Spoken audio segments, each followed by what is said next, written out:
welcome, and thank you for joining me and the Old Grumpy Prosperity team for this week's episode of Grow Your Mind and Money. Now, tonight we are having a panel discussion that will help my girls, the Prosperous Divas, prepare for our very first ever workshop in beautiful Houston, Texas. But, as always, it is time to kick off our show with some spoken word, and you know who's going to do that for us. None other than Shani, the original Sunshine Princess of Poetry. Take it away, Sunshine. Thank you, Quiet Storm. Hey, it's Shani the Poet, the original Sunshine Princess of Poetry. And, of course, I have something special for you. I figured we've been talking about the election here recently that's coming up, that I would give you some power in words. There's power in the words that you speak. Power in the words that you speak. So seek and ye shall find. Let your mind open up to a different place in time as the words you speak become unique and the power that you have is unleashed. There's power in the words that you scream unkindly as you rape, hate, discriminate, and uneducate the next generation to fall instead of lead. We're in need of a leader of a nation of our next generation, but could that be you? We are not children without a clue. We have eyes to see the truth and a mind to understand that we are strong, and here we stand. As we march forward toward our future that looks no brighter than yesterday, we will not be discouraged. We will not bow down. We will be here to stand our ground. We will speak our minds. We will be educated, and we will come together as one because we are strong and capable of learning and earning what we want. There's power in the words you speak. So I can tell you that there's power in me as I set free and step forth and to proclaim what is mine, the power of the words of my design. We have the strength to create as we relate to the system that can no longer hold us down because we have power in our words, so we must speak them and continue to speak them out loud. That was power in words. Now it's time for a little sample of the Prosperous Divas workshop coming in April. Empress, over to you. Well, thank you, Shani. So, using forgiveness to manifest money now. This is Grow Your Mind and Money with spiritual principles. If you are honestly trying to be prosperous, are thinking along prosperous lines, yet the results are slow coming, if at all, usually what is needed is to invoke the vacuum law of prosperity. If you want great, good, and greater prosperity in your life, stop and start forming a vacuum to receive it. In other words, get rid of what you don't need or want to make room or create a space for your new good to manifest. Clean your house, your car, your office. Clean out old emails, texts, computer files.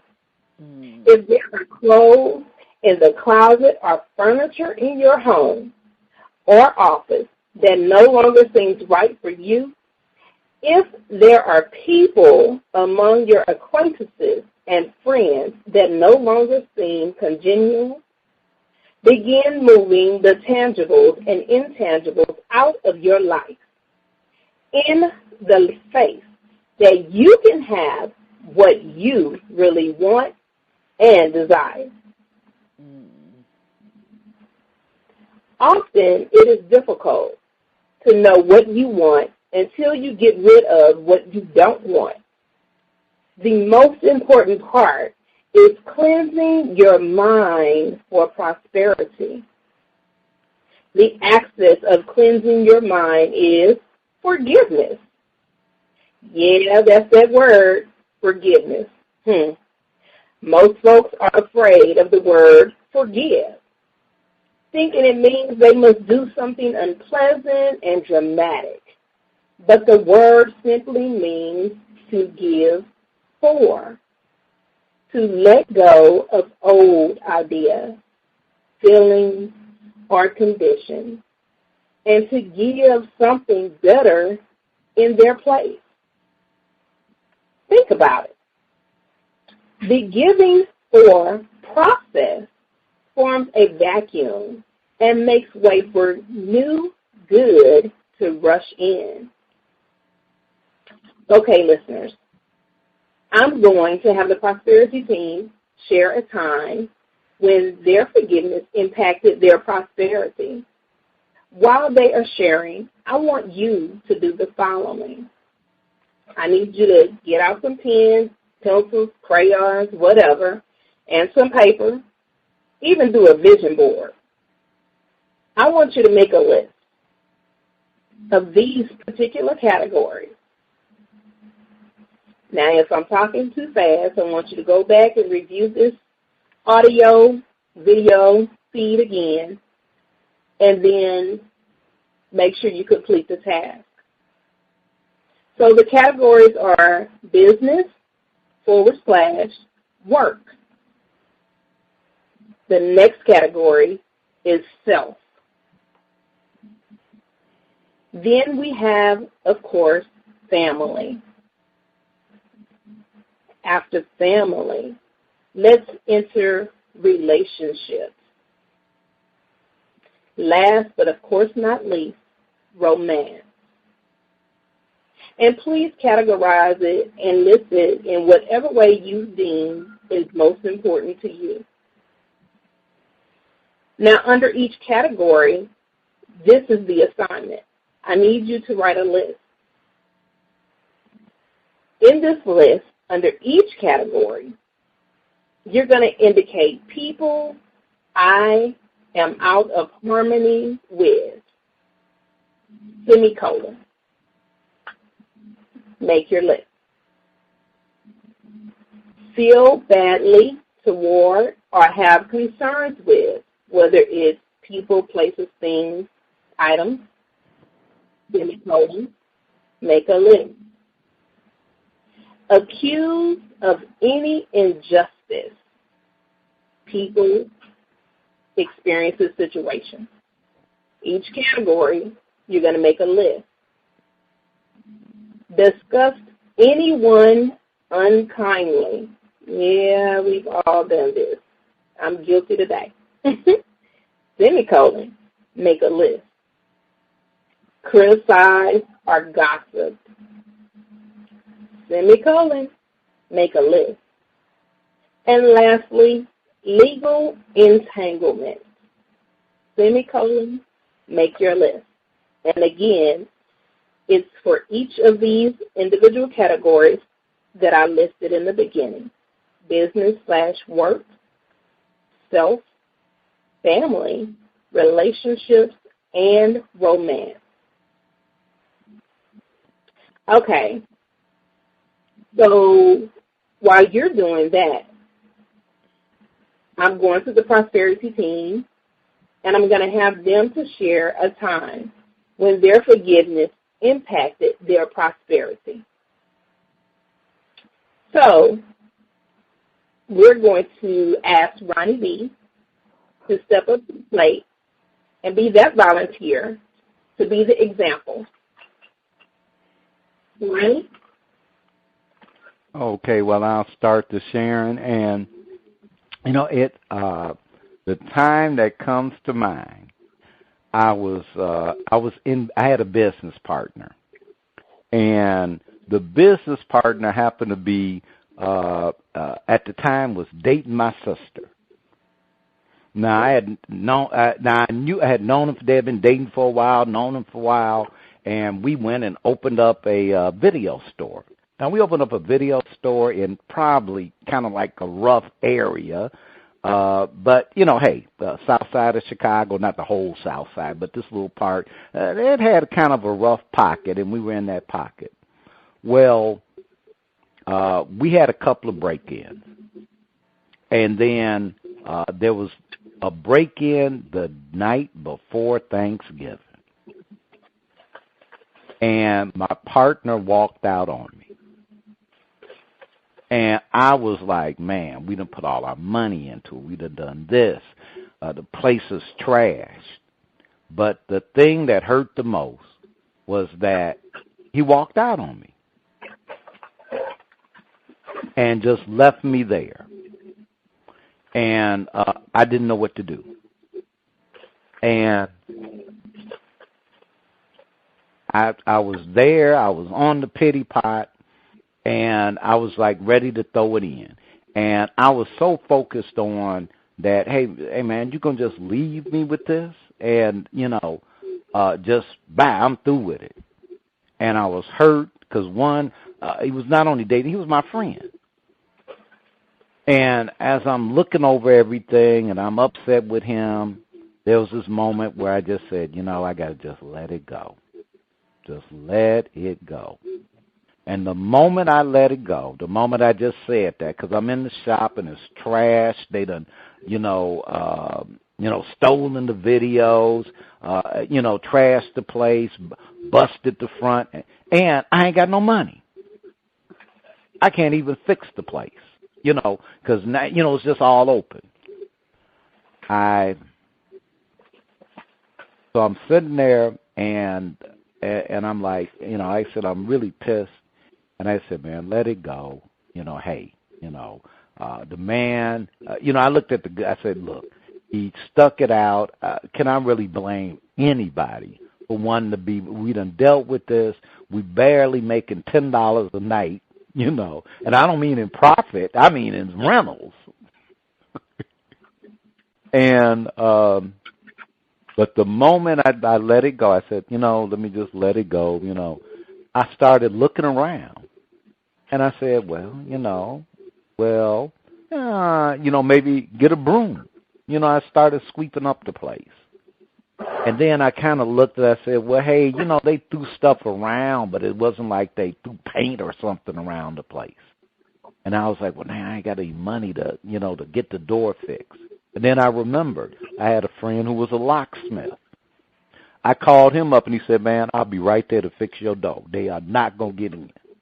And don't worry, you can pay me later.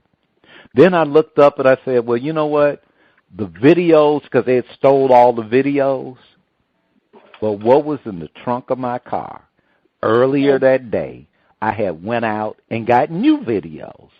So all the videos they took were like old videos that people had rented over and over again, which is where you really make your money. But those were those weren't the newest. And remember, this is the night before Thanksgiving. So I look in the trunk and I go, well, hey, wait, I got all these new videos, And people came by and they were like, well, man, are you going to shut down, blah, blah, blah. No, we just cleaning up whatever.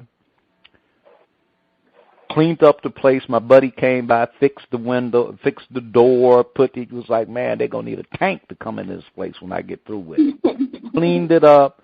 That Thursday, the most money we had ever made in a night, in a day, was like about $100. And that's from being open at 10 in the morning to midnight. Most we ever made was $100. That Thursday, we were the only video place in the area open. The only one in the whole area. And people were like, man, are you open? Yeah, I got to get some video. I got people over here, Thanksgiving, they need these videos and stuff. And everything got rented out. And from then on, until a few years later, video store, we ended up hiring people, helping young folks get jobs so that they could graduate from high school, went on to the Air Force Academy. Had a young lady who she just wanted to, she was going, I'll work for your shop for free. I just don't want to be in the hood with the creeps and all of that. I mean, just beautiful people. And but the moment I forgave him, I was able to look at what the real situation was. And so that's what I'm sharing. Wow. Well, I'm sure a lot of business people can relate to that, and just friends in general. So thank you, Ronnie, for sharing. We're going to go ahead and move forward to Shawnee. How about you, young lady? Oh. What comes to mind when I think about this is when I was actually starting my product line for Poetically Thick, when I started doing my shirts. Oh, I still breathe through this when I think about it. It was such a stressful time. So I'm interested starting this wonderful idea to start my clothing line with a really good friend. We worked together on a poetry scene in a group. We did a lot of charity work together. We did a lot of things together. And we started doing this, trying to get my design together. And we went through a lot of ups and downs because, of course, it was my baby. So I was extremely particular. I wanted everything a certain way. And what other way would you want your business to be except what your vision is? And so we worked hard, and we worked through a lot of ups and downs with that. So when we finally got to, okay, we have the design we want, I'm happy with the design. I'm ready to go to print. I'm getting ready to be traveling, so I'm going to be traveling to, out of state to several cities. So we're ready to go to print, and, of course, I gave them a deadline that was a week before I was supposed to leave to give myself enough time for whatever it was going to happen, because something always happens. The same thing that happened when I did my book. So I'm like, okay, no problem. So I gave them what I thought would be enough time for them to go through whatever bullcrap they were going to do. Anyway, the long story short is my shirts weren't ready when I was leaving to go out of town. They were supposed to ship my shirts to where I was. They did not get shipped. When I did get my shirt, I did not have both designs. So we went through this process of trying to get all of this stuff fixed, which, of course, frustrated me. So I gave them another chance. It's a black-owned business. I'm like, okay, people talk really bad about black-owned business. You don't buy stuff in your neighborhood. You don't do this. You don't do that. I give them another chance. So they had another chance. And when I tell you that everything that could happen did happen, she used our friendship to push my business that I had already paid for, push my order back several weeks. When my order was supposed to be ready, they closed early, so I didn't get my product. So, again, this is another event that I'm going to. I don't have my product. So by then, I had completely lost my temper. And I had to have somebody else go pick up my products for me because I'm not calm. I'm very angry. I'm ready to hurt somebody. I'm ready to blow the building up. So that's how I felt at that particular moment. I was so angry. And it took so much for me. Even when I got them, they completely messed over my order. My order was completely not right. But I was not going to go through that process again because then I was way over it. And I tried to sell my products, what I'm doing. And I had ups and downs with that. And I put that to the side. I had a punching bag, and I had her face on that punching bag, and every day I would punch that punching bag. And my friend would come over to exercise with me, and she would say, how do you feel today about so-and-so? And I was like, I still want to punch her in the face. And I would go over to that punching bag, and I would beat the hell out of it every day, sometimes a couple of times a day because I'm so angry. And she was like, you know, you have to let this go. And I was like, I can't right now. I can't see her because I'm going to punch her in the face. And I tried to always beating up on a punching bag.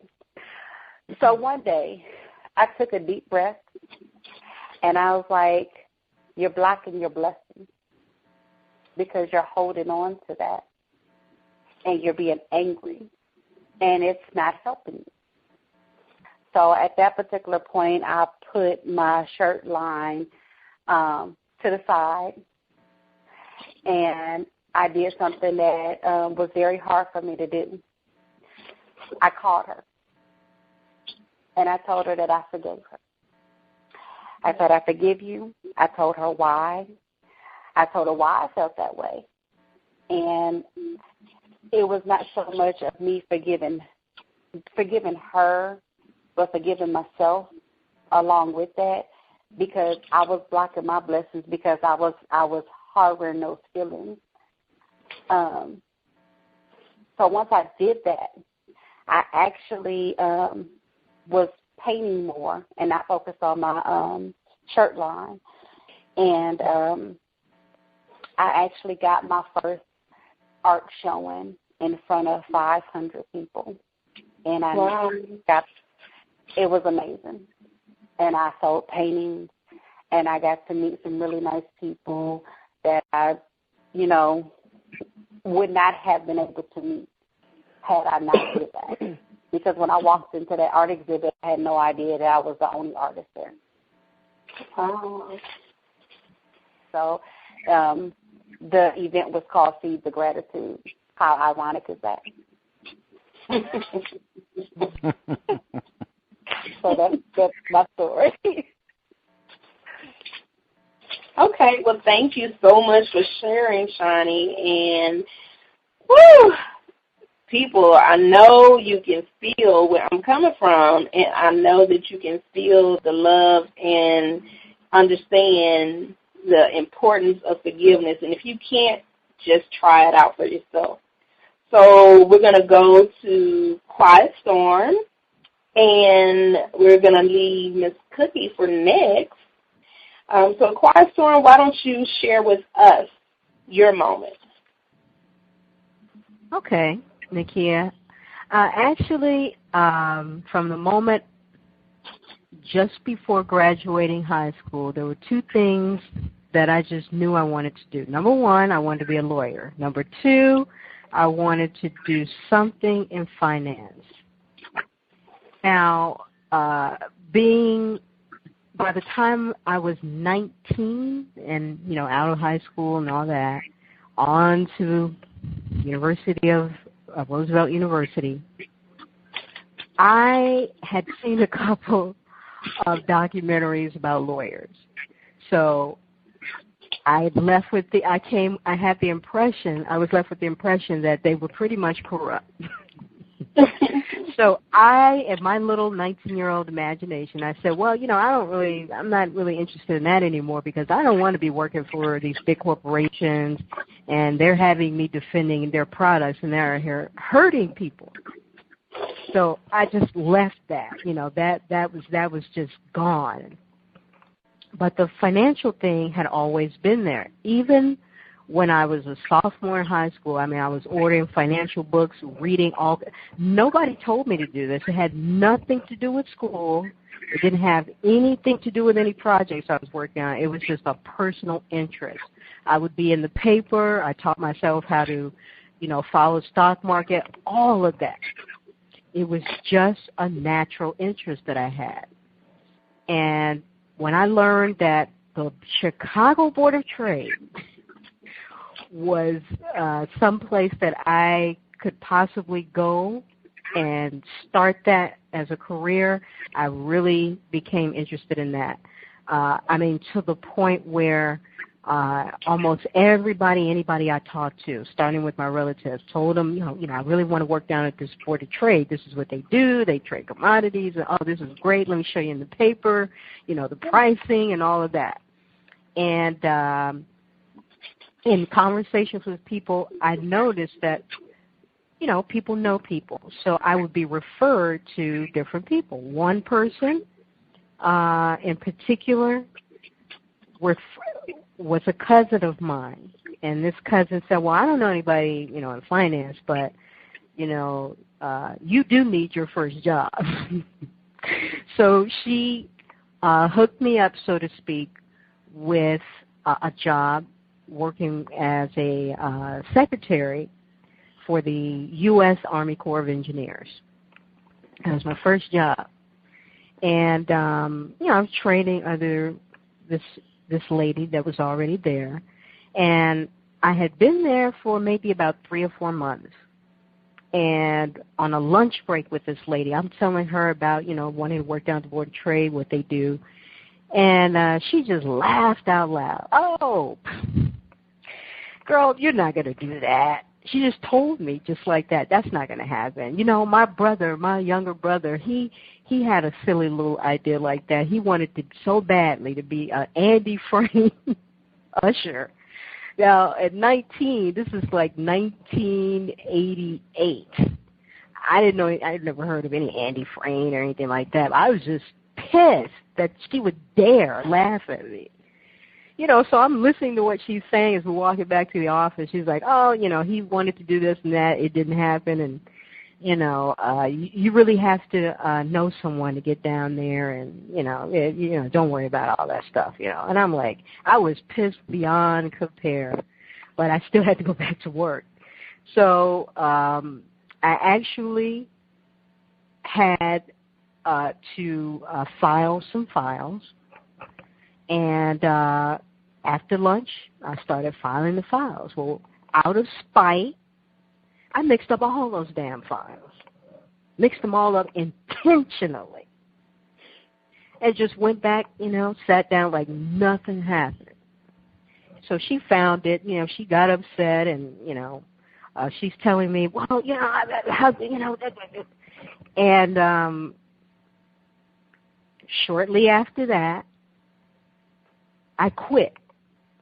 Now, the blowback on that, this is, all going to be tied together, but the blowback on that was my cousin had gotten me this job, so that was a reflection on her. So she called me to tell me about it. I listened to my cousin, but at the time, I really didn't care at all. What I did was I started using it as motivation, but I noticed that I was, still angry about it. I said, well, I can't do the I'll show them thing because even at 19, I knew that wasn't going to work for me. That I'm going to show them that was not going to work for me. So I just started, you might say, just focusing in on, I got to get this job, I got to get this job, I got to get this job. And you might call it a freak conversation. I had a conversation with an uncle that I always loved and respected, but I didn't really talk to him that much. This was an uncle of mine by marriage. He married one of my aunts. And I just happened to be on the phone with him.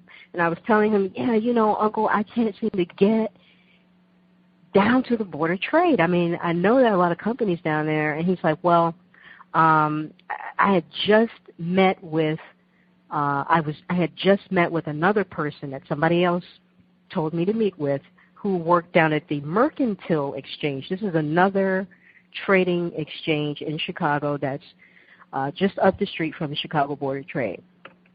That didn't work either. The young lady just, she just didn't know anybody that could get me on, even though she worked there.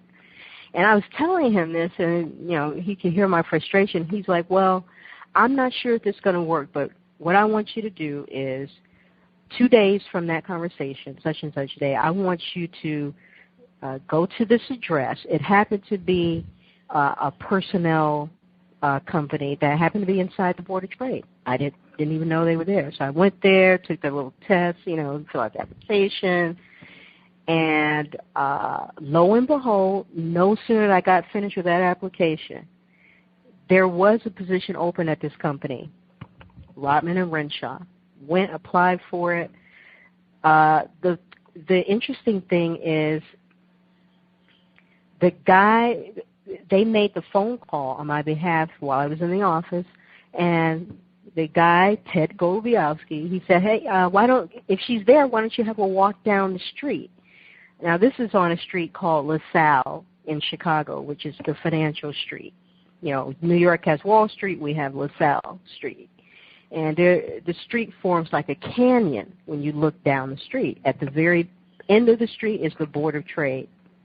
And so I knew where it was. You know, I walked down to their offices, met with him, got hired that day. He said, I need you here tomorrow, and got that job. Now, the tie-in was that I had to, like, refocus my thoughts, and I actually had to forgive this lady for, you know, whatever insult I felt that she had kind of meted out to me.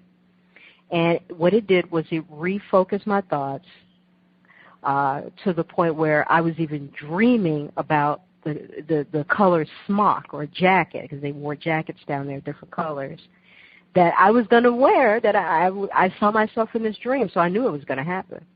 And that phone call happened, and my uncle got the job that I wanted, and I was actually down on the trading floor, which is where I wanted to be, not in the office.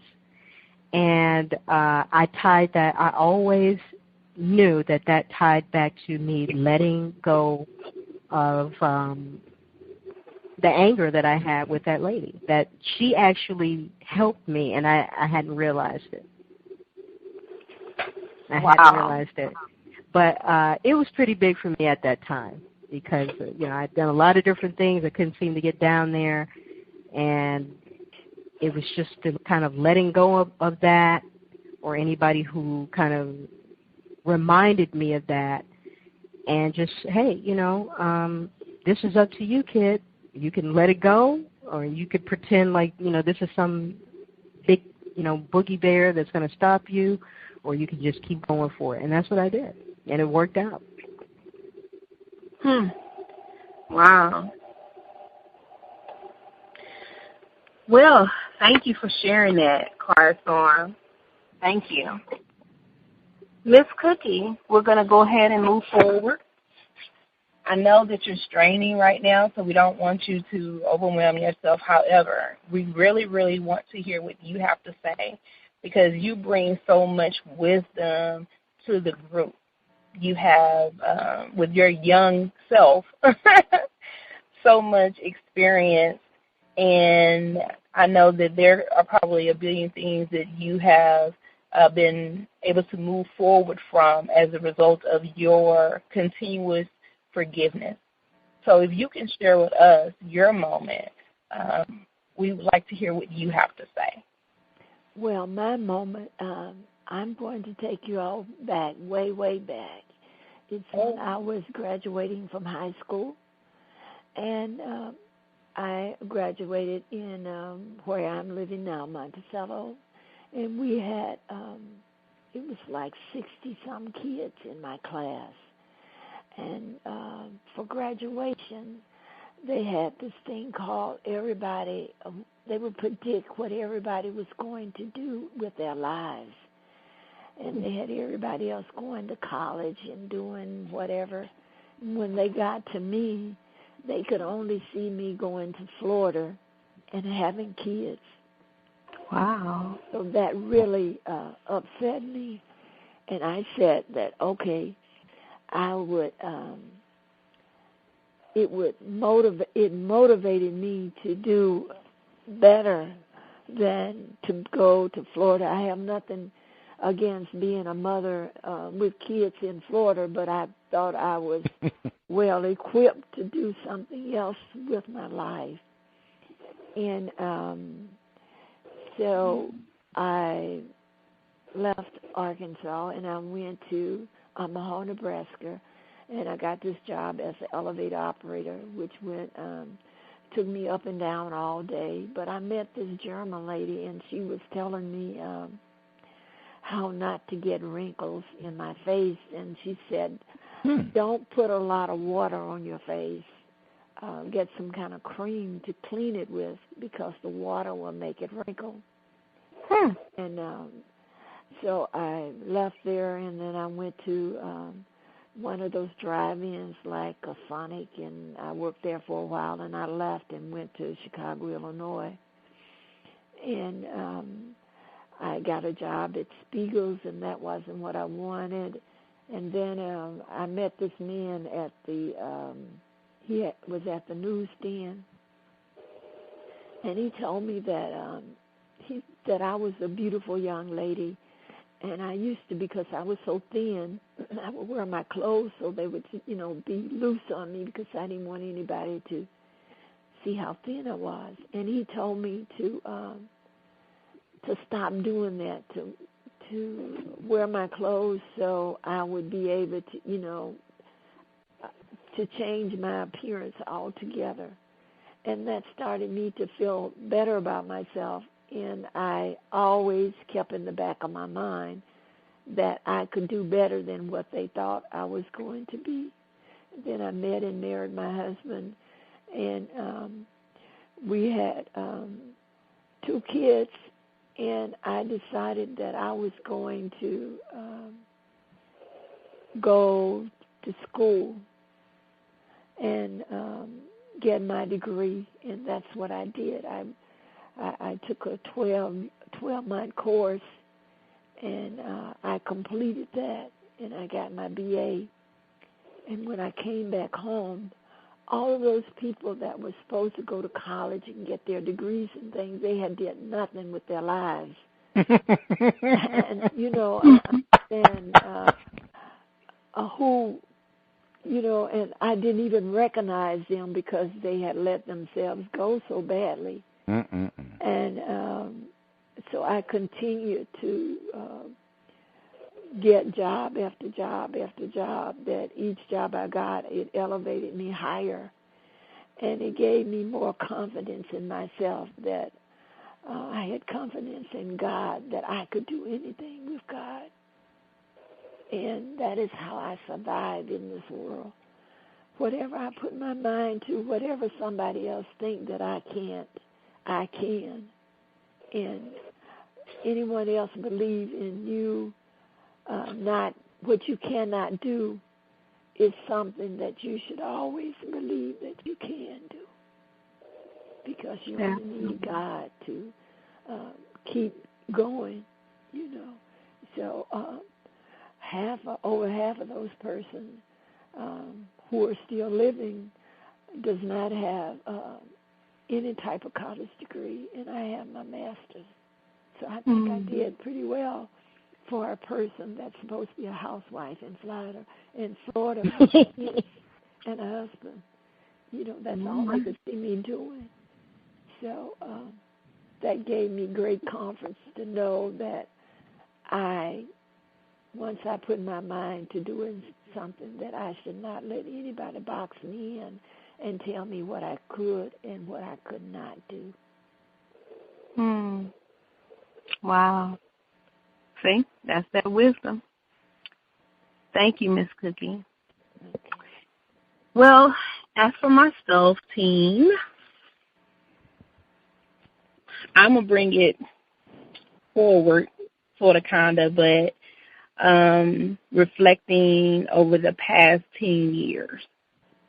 So my experience was when I became pregnant with my son, completely oblivious to the fact that I was pregnant, and thought I was just getting fine in all the right places. And 5.5 plus whatever the doctor said weeks later, I'm being told that I am, having a baby. Well, the way I ended up going to the doctor was as a result of my son's father saying, hey, you need to go to the doctor. And I'm saying, why?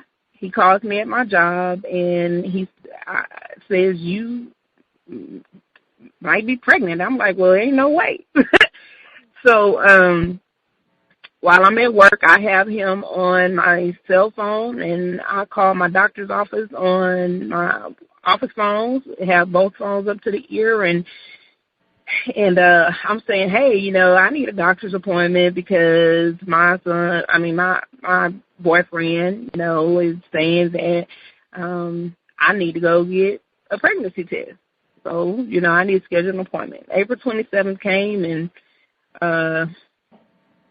all I heard was peanuts, the adults on peanuts, how they say, wah, wah, wah, wah, wah. That's all I heard in 5.5 weeks, and wah, wah, wah. And I couldn't understand nothing else, and then just tears started falling down my face. And my tears were twofold. My tears were tears of joy because I was actually going to have a child, but they were tears of fear and probably a mixture of anger and confusion because I'm like, how in the hell did I get pregnant? Laid down and got up with more than what I expected. And just, being pregnant for him, even though we had dated off and on since we were young, but it was always a unhealthy relationship at the end of the day, and I can honestly and realistically say that now. Moving forward, I went through hell almost my entire pregnancy, from the major hurricane we had back in 2005, and everybody left and they evacuated the city, and everybody was stuck on the freeways for hours, and I was pregnant with a big belly, and I lived upstairs on the second floor in my apartment, and he refused to pack my luggage downstairs and refused to allow me to leave. And my family and everybody was already gone. And then after the storm went over and was gone, he left.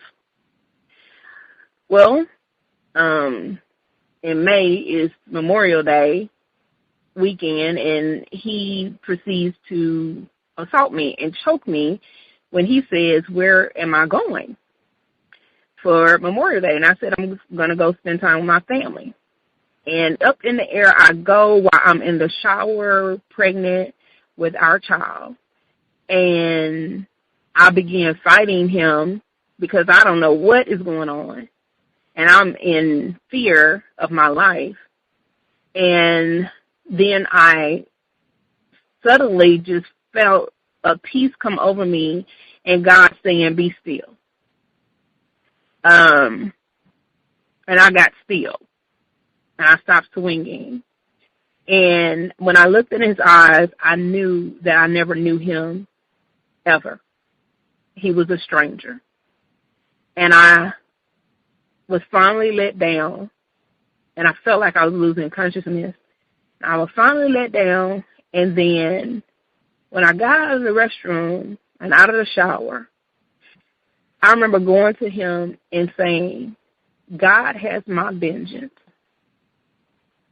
I don't have to do anything. God has my vengeance. And my entire pregnancy, throughout all the threats and the hell that he put me through,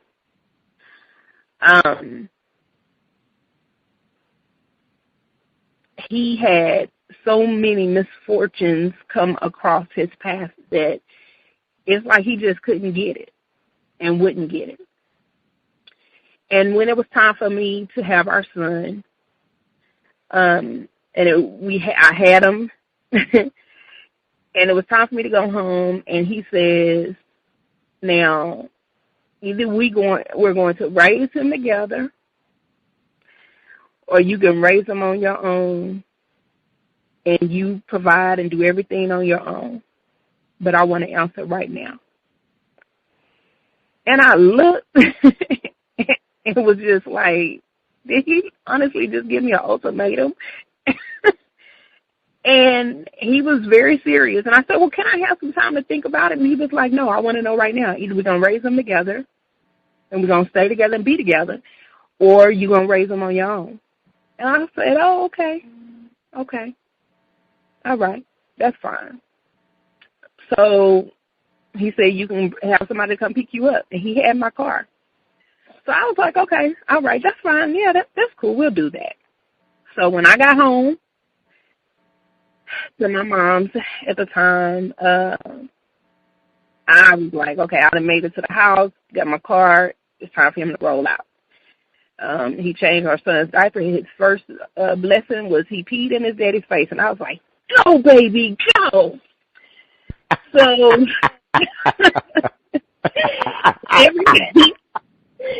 every time his dad came around and every time his dad tried to touch him or pick him up or otherwise, he would cry. And my son don't cry and did not cry for any reason at all. He was not a baby that had confusion with day and night sleeping or anything like that. So it was all good. And then one evening at my apartment, he was about to go. We always went to the Super Bowl party together, and he, was like, hey, I'm to go to the store. He took my car or whatever and got some wine coolers, and he came back, took him a shower, and was getting ready to go out with some girl. And I wanted my key. I was like, no, we not supposed to do this. And he assaulted me again. I said, all right. First time I'm pregnant, didn't call the police. This time I'm not pregnant, but I was holding our son in my arms, and I did call the authorities after that incident, and it was really bad. So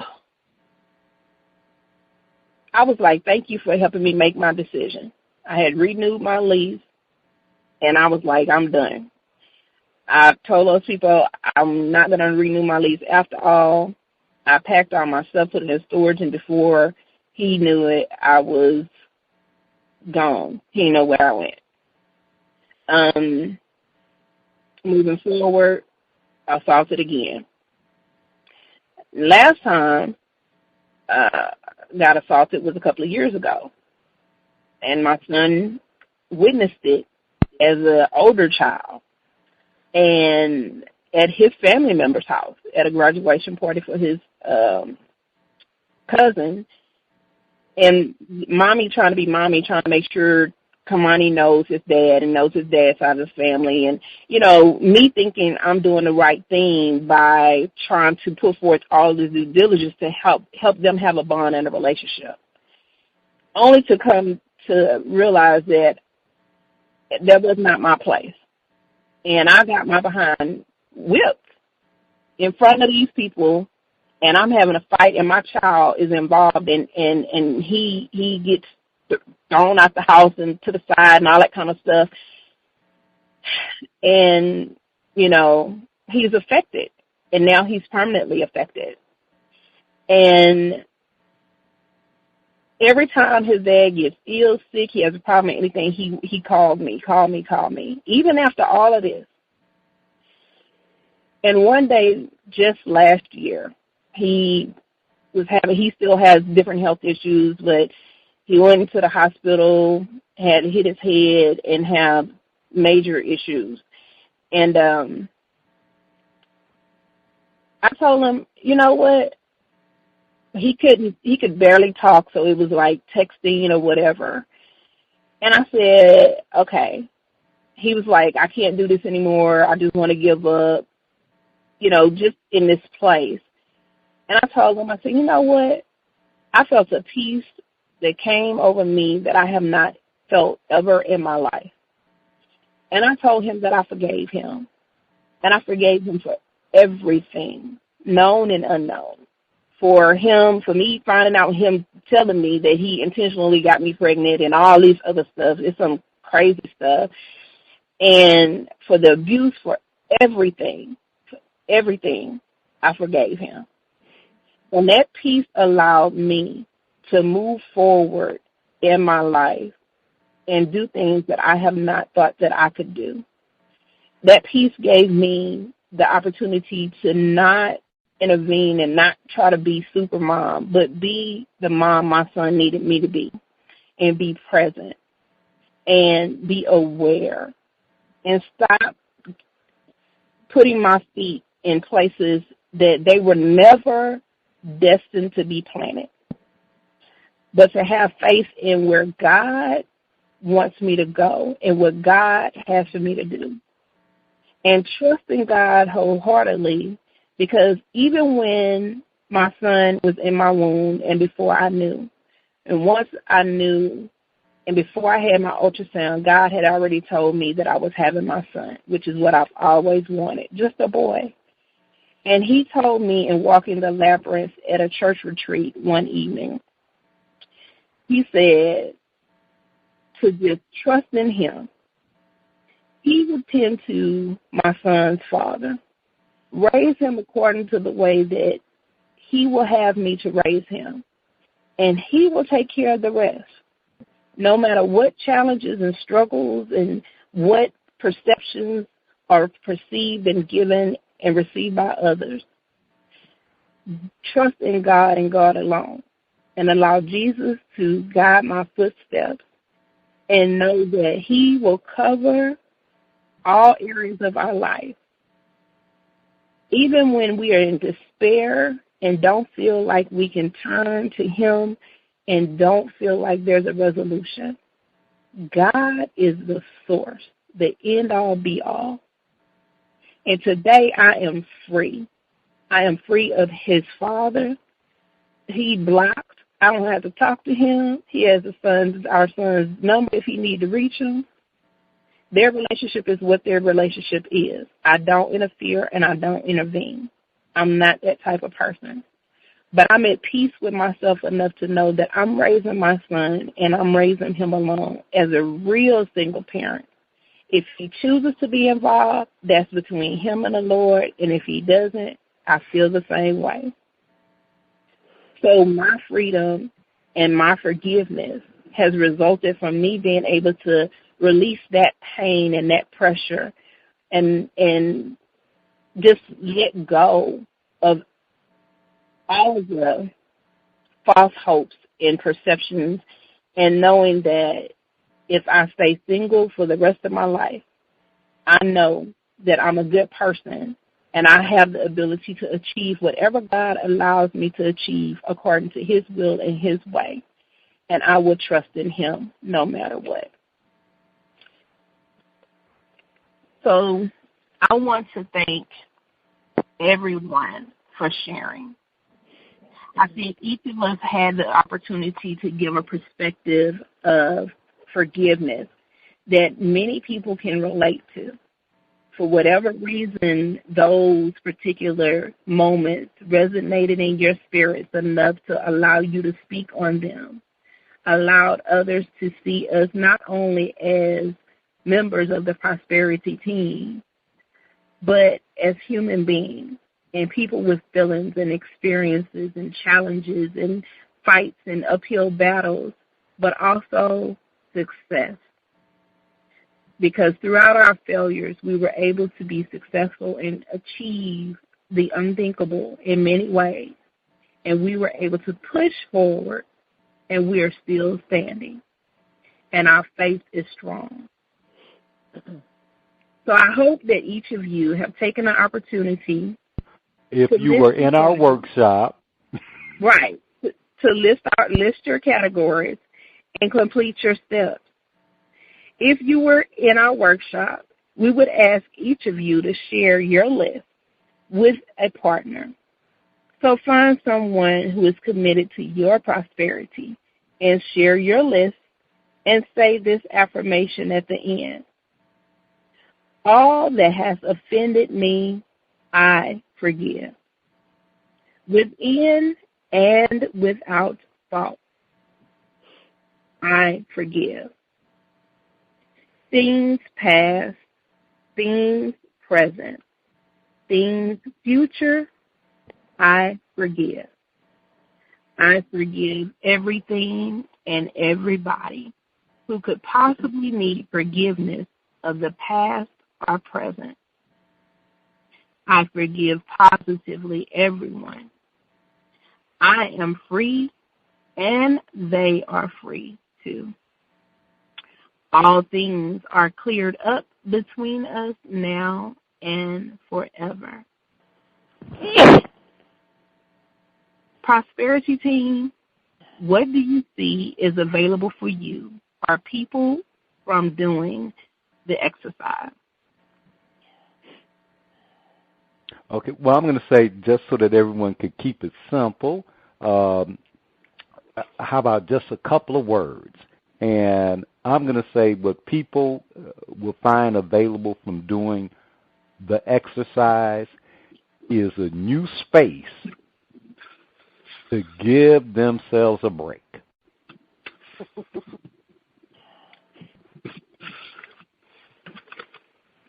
Okay.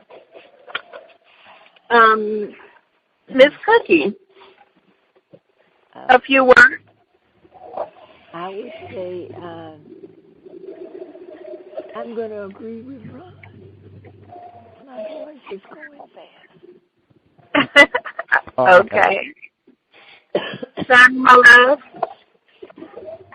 I would say, smile, you're doing the best you can. You freed up some space for you to have some positive and good energy coming your way. And quiet storm. I would definitely say what's available is that folks will really get deep insights into themselves, which is where the magic really is. You took the words right out of my mouth. Essentially, just once you declutter and you purge, you allow yourself to see who you truly are and what you're truly capable of. Thank you, everyone. You have done an excellent job. Really great work. Miss Cookie?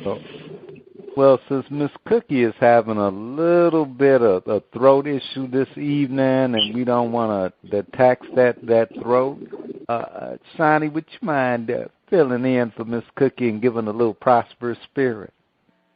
Sure. Let go. Let God. I joyfully let go of fear as I let the love of God flow through me. Peace abides deep within me. I know no fear, no worry, no concern. I seek this peace wherever I feel inner conflict or outer strife. I turn within through prayer, meditation, and completion. The peace of God surges through me like a clear, gently flowing stream. I immerse myself in it, allowing the current to wash away my worldly concerns. Love of God flows through me. I surrender what no longer serves me. I feel the light and free, and the hearts are so clear as the crystal waters. The river of divine peace fills me with hope, understanding, and forgiveness. I am the love of God. I am peace of God. No person or thing can disturb the calm peace of my soul, for God and I are one. Stay tuned for The Kitchen with Miss Cookie, Quiet Storm featuring music from Leslie on the Korner.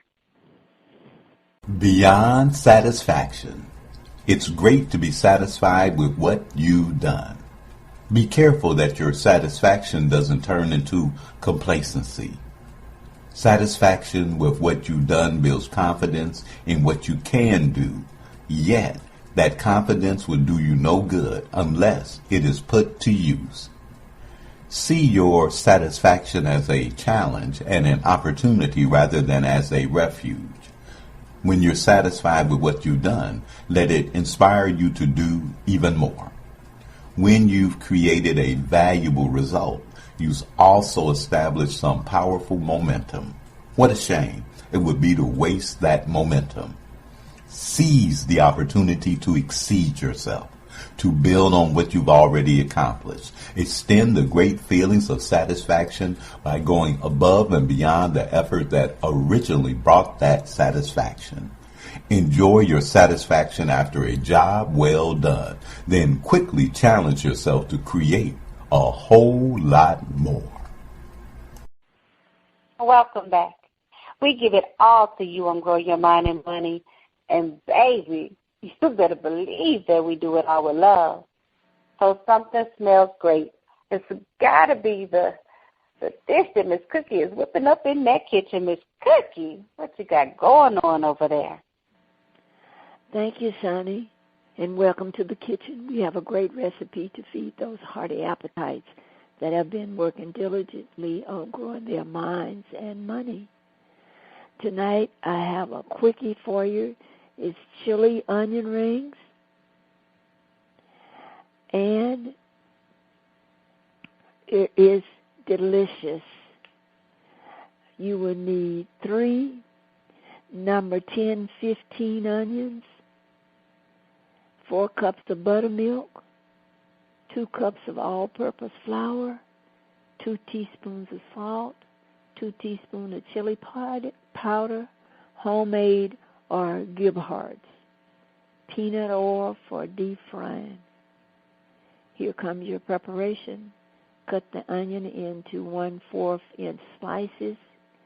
In a non-reactive dish, soak the onions in the buttermilk for 30 to 60 minutes.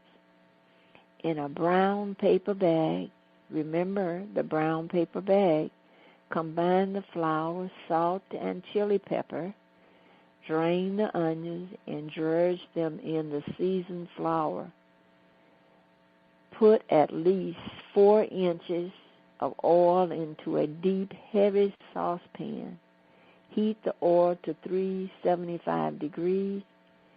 Fry the onions in batches. Don't overcrowd. About 2 to 3 minutes or until golden brown.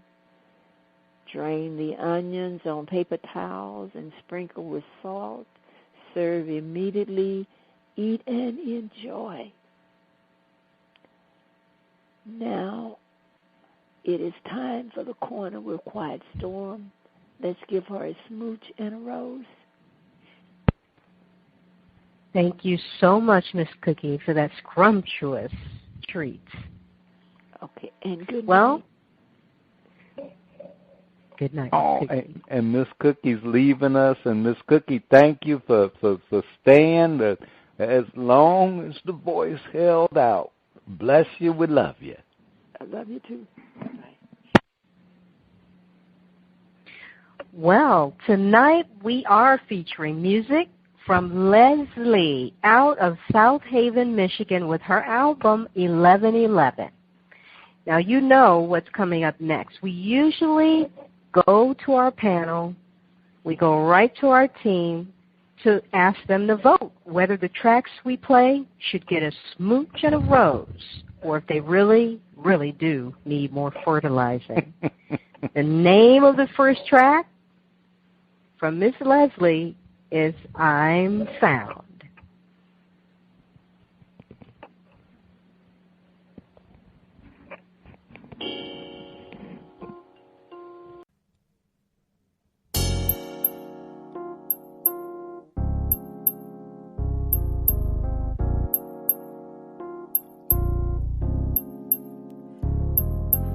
Sun showers make me feel like I can breathe again, pouring down on me till the world ends. And I don't wanna miss a moment. Heat penetrates my bones from the outside in. Your body language frees my mind from doubt, and I fall back through the clouds. I anticipate your embrace just before I hit the ground. Tell me not to make a sound. Now I'm found, and love set us ablaze. Now I'm found, and you're never gonna cease to amaze. Now I'm found, and love set us ablaze. Now I'm found, and you're never gonna cease to amaze. Tell me, where did you find me? You were standing right behind me. All I reach out. Never a sour note between us. They might try to separate us, but I know the hate can't faze me. And you're never gonna cease to amaze me. Now I'm found, and love set us ablaze. Now I'm found, and you're never gonna cease to amaze. Now I'm found, and love set us ablaze. Now I'm found, and you're never gonna cease to amaze. Sit back, relax, and put your feelings at ease. Look at me and see that we all that we need. It's hard to believe, love seems so hard to achieve. But you brought new light to my life and I started to see. Safe to say, you made me want to change my ways. Cause I was always feeling doubts until you came my way. Day by day, looking for a chick to say I slay. Then you caught me with your gaze and set my body ablaze. Amazing to say, who is this woman here at my side? My future wife, or just another one in the ride? A lesson in life for all the shit I did that was trite. Karma in disguise, fuck it, I'll let time decide. Now I'm found, and love set us ablaze. Now I'm found, and you're never gonna cease to amaze. Now I'm found, and love set us ablaze. Now I'm found, and you're never gonna cease to amaze.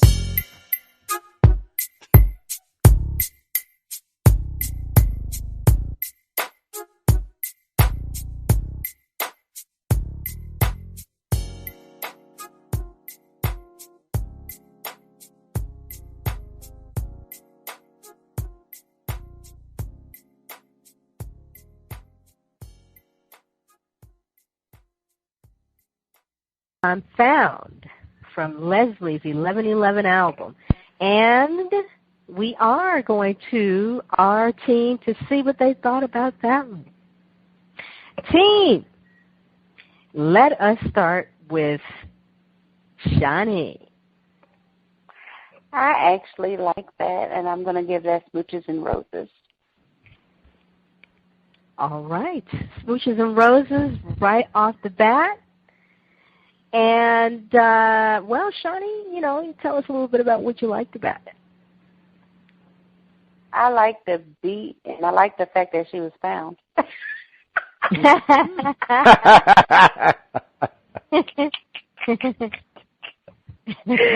I did. It actually, it was like it perked me up. I actually liked it. I was over here grooving to it. I was like, yeah, I like that. Right. Miss Nakia, what did you think of I'm Found? I enjoyed it. Like Shani said, it did have a nice little groove to it, and I am giving it the Smooch and a Rose. It was good. Right. All right.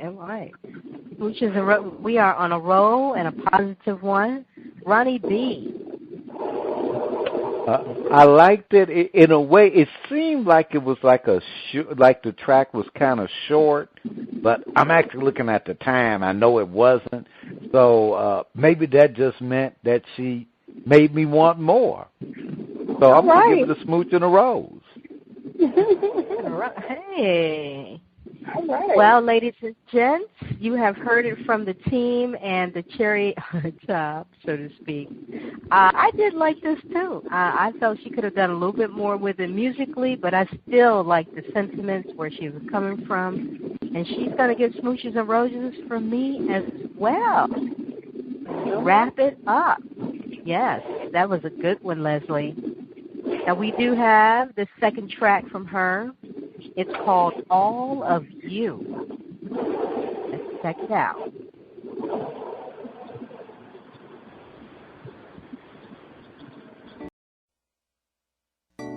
All the days you've been spending alone and didn't find just what you need.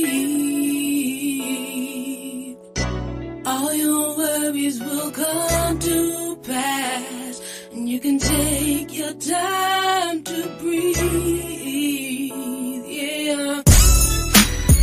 And now you're leaving, say you don't need them now.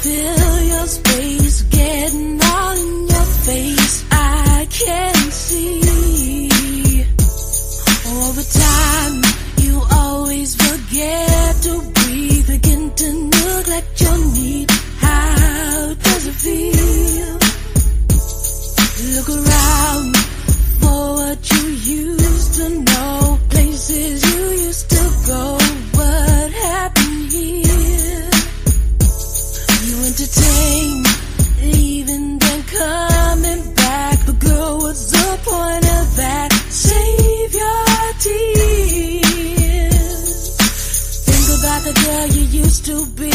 And what is it that she truly thinks? Your friends see you just worried yourself after all the stories you had to tell. And now you're leaving.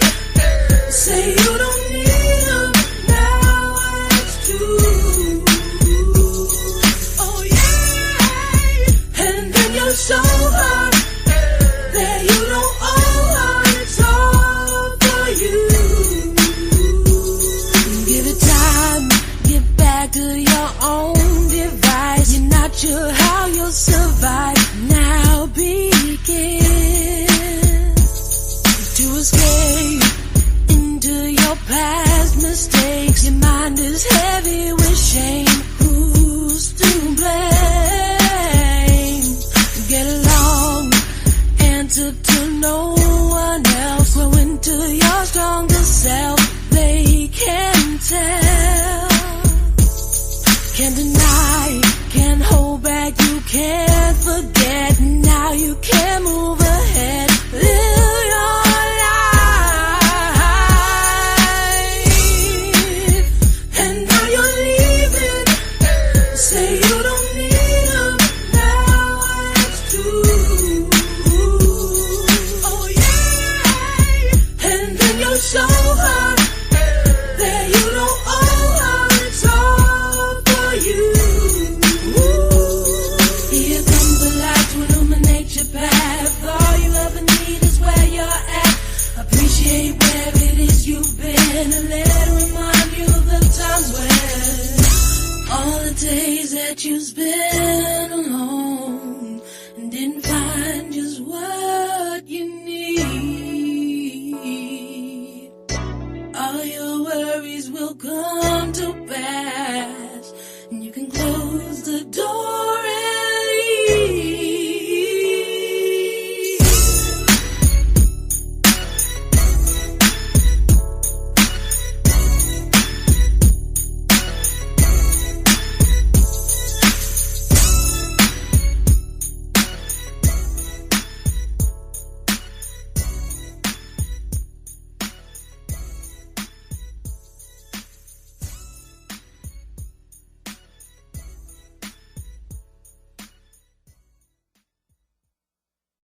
Well, it takes all of you, and that was All of You by Leslie.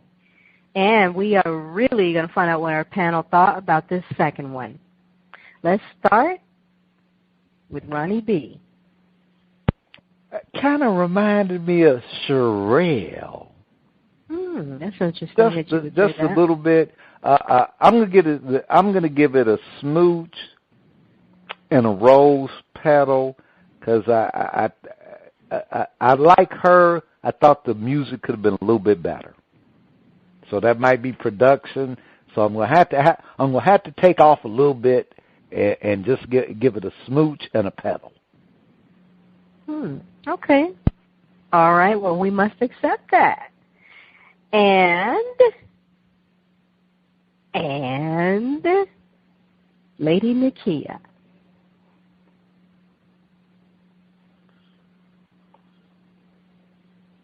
Oh, it looks like we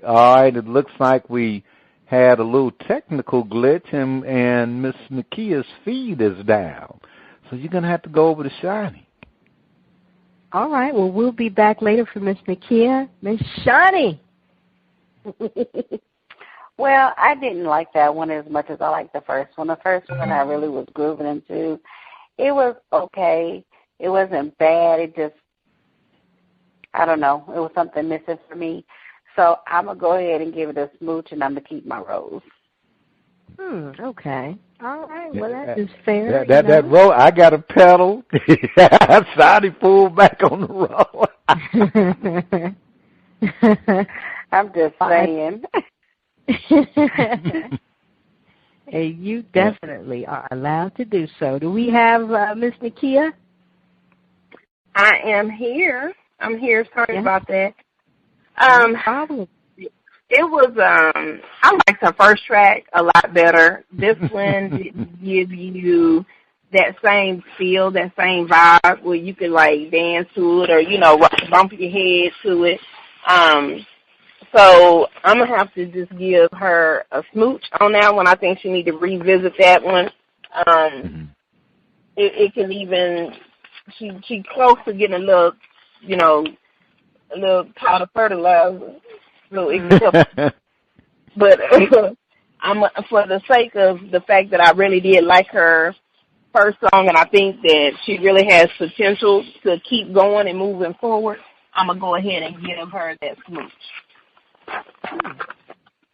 All right. Well, you heard it from Lady Nakia's mouth, and that's what she meant. Well, folks, my 2 cents is that all of you, I don't know if this woman is doing her own writing, but something's telling me that she is, and she's really a really, really nice songwriter. I love the sentiments that she sings about, but I do feel that the music is lacking. The music is just not quite complementing the lyrics and the writing. So I'm going to give it a rose petal with smooches. Rose petals with smooches. So pretty much you did very well as far as we're concerned, Miss Leslie. Keep up the good work. Well, audience, if you liked what you heard from Miss Leslie, you can check her out on Facebook. That's right, you can check Leslie out on Facebook. Over to you, Ronnie B, for a money-making thought tonight. Your outlook. If you look for reasons to be angry, you'll find plenty of them. Look instead for reasons to be joyful and see them everywhere. This day, this world, the events and people in it will reflect yourself back to you.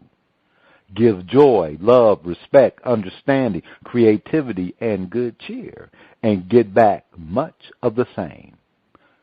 Choose to be hopeful, and you'll find yourself putting your hopeful outlook into action. Almost like magic, you'll also find yourself connected to others who share your positive perspective. Even your small corner of the universe is so stuffed full of motion, objects, ideas, events, and other stimuli you can't possibly comprehend it all. Out of limitless possibilities, you choose your outer experience based on your inner stories. What kind of stories are you repeating to yourself? Are they stories of fear and despair, or stories of hope, of love, of giving and sharing achievement? Your outlook is more than just what you think of the world. It is what you make of the world, of your life, and you have every reason to make it the best you can imagine. Given the theme, your outlook, I will look for more ways to bring positive conversations in with every person I meet. A world of peace and prosperity, one listener at a time. Until next time, grow your mind and your money, because, yeah, it's a beautiful thing